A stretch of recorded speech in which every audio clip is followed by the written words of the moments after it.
मित्रों, कांग्रेस का नकारात्मक भाव आज भी सामने आया। ये सही है कि राजस्थान पंचायती राज अधिनियम 1994 में धारा 19 में 2 से अधिक संतान होने पर उस उम्मीदवार को उम्मीदवारी अयोग्य होने का प्रावधान तत्कालीन समय में सन 90-91 के काल में सन 94 में माननीय भैरव सिंह जी जब तत्कालीन मुख्यमंत्री हुआ करते थे तब कहा गया था। उस समय की परिस्थितियां, जनसंख्या विस्फोट हो रहा था।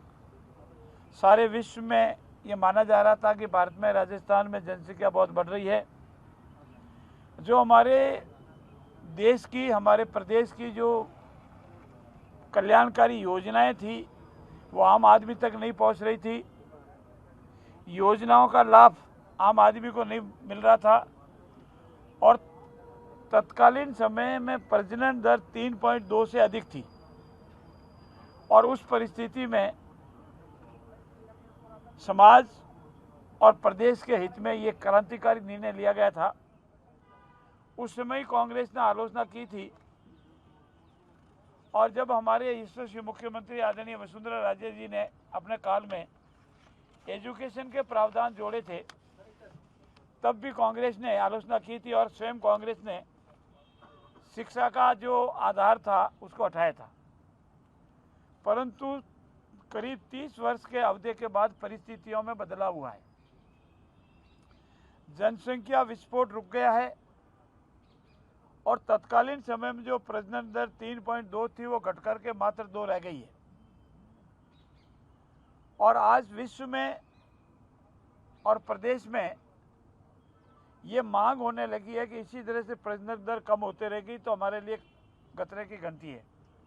हमारा प्रदेश युवाओं का प्रदेश और हमारा देश युवाओं का देश माना जाता है, लेकिन जिस तरह से अनेक समाजों में, अनेक प्रदेशों में जनसंख्या की प्रजनन दर जिस तरह से घटती जा रही है, सभी आर्थिक विशेषज्ञों ने, कानून के जानकार लोगों ने, समाज के प्रबुद्धजन ने पिछले 2-3 सालों से भी अधिक समय से निरंतर ये राय दे रहे हैं कि अब जैसा पूर्व में सरकारी अधिकारियों, कर्मचारियों के प्रमोशन पर 2 से अधिक संतान होने पर बंदिश थी, उसको हटाया गया। उसी तरह से जो योग्यतम व्यक्ति है उसकी योग्यता को मात्र इस आधार पर नहीं रोका जावे कि उससे 2 से अधिक संतान है।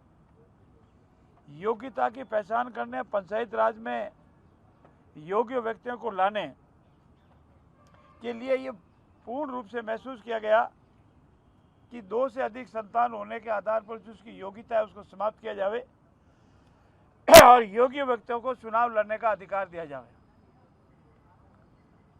मैं ये तो मानता हूं कि संवैधानिक प्रावधान के अनुसार चुनाव लड़ने का अधिकार नहीं है, लेकिन अगर हम योग्य व्यक्तियों को अधिकार नहीं देंगे तो हमारा जो मूल उद्देश्य है राम राज्य का, पंचायत राज्य का, स्थानीय नागरिक, स्थानीय सरकार का, वो पूर्ण नहीं होगा। और इसीलिए आज राजस्थान विधानसभा में इस बिल को पारित किया गया है और अब 2 या अधिक से संतान होने वाला भी अगर अन्य योग्यताएं रखता है तो वो पंचायत राज निकाय में, पंचायत राज में चुनाव लड़ने की योग्यता रखेगा और जनता और भगवान की मेहरबानी होगी तो वो जनप्रतिनिधि चुना जाएगा। इसमें किसी का कोई दबाव नहीं है, न किसी की विचारधारा का कोई टकराव है। इसमें जो कुछ भी है वो योग्यता की पहचान, प्रजनन दर कम होना, सरकारी योजनाओं का लाभ जन जन तक पहुंचना, अनेक समाजों की आवाज़, और इसीलिए ये क्रांतिकारी कदम उठाया गया है। Thank you. कांग्रेस ही कह रही है सरकार ने कोई सर्वे नहीं कराया, कोई साइंटिफिक आधार नहीं है इस सब चीज़ का। ये कांग्रेस का आधार पूर्ण रूप से गलत है। साइंटिफिक सर्वे हर वर्ष होता है और उसी के आधार पर ये प्रजनन दर का आधार बना है। समाजों की आवाज़ हर समाज में आती है। जनसंख्या जैसे घट रही है उसकी आवाज़ दिनों दिन उठ रही है और जब जनसंख्या की प्रजनन दर 2 आ गई, 2 से नीचे होने तो खतरनाक स्थिति हो जाती है। और आर्थिक विशेषज्ञों का ये कहना है कि ये अंतिम स्टेज पर आ गई है, इसलिए अब प्रजनन दर को घटने से रोकना भी जरूरी है और इसीलिए ये पंचायत राज में संशोधन किया गया है। कोई अपर लिमिट नहीं रखी जानी चाहिए सुभाष गर्ग जी कह रहे थे फिर तो 8-10 संतान वाले को भी आप लोग लड़ने देंगे चुनाव। अब जब 2 से कम की संख्या नहीं है तो मैं आपको ये कह सकता हूँ, आप जितने भी भाई यहाँ खड़े हैं, हम हमारे खुद के परिवार में दादा के समय हम कितने भाई बहन थे, मेरे पिता के समय कितने भाई बहन थे, आपके कितने, आपके पोता पोती कितने हैं, आप पता लगा देंगे अपने स्वयं के ऊपर के किस तरह से घटते घटते घटते अब तो चिंताजनक हो गई है। कभी जमाना था हम 2 हमारे 2, अब हो गया हम 2 हमारे 1। इसीलिए अब समाज में हर व्यक्ति में, हर बहन बेटी में, हर भाई में ये जागरूकता आ गई है। अब कोई ऐसा जबरदस्ती थोपने की आवश्यकता नहीं है। जब स्वयं जागरण पैदा हो जाता है तो इसकी कानून बनाने की कोई आवश्यकता नहीं है।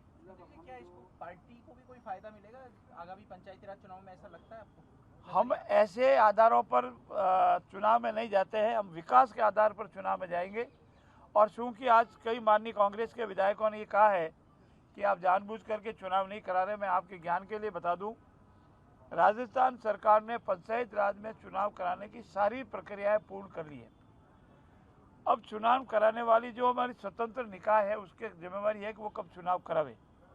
सरकार जब भी चुनाव का आदेश देगी, सरकार पूरी तरह से तैयार है।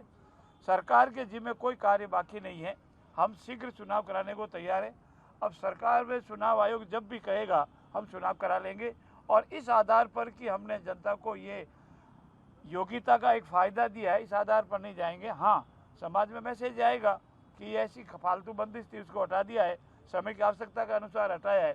पर फिर भी राजस्थान की सरकार ने पिछले 2 वर्ष में जो विकास के अभूतपूर्व कार्य किए उसके आधार पर, जो सरकार में एक मैसेज दिया उसके आधार पर राजस्थान संपन्न राज्य बने, विकसित और समृद्ध राज्य बने, इसके आधार पर और लोकतांत्रिक व्यवस्था को पुनर्जीवित किया, इस आधार पर हम चुनाव में जाएंगे। लेकिन शैक्षणिक बाध्यता को लेकर के तो आप लोगों ने अभी कोई फैसला नहीं लिया। वसुंधरा सरकार ने शैक्षणिक बाध्यता लगाई, कांग्रेस सरकार ने हटाई, आप उसी को दिया।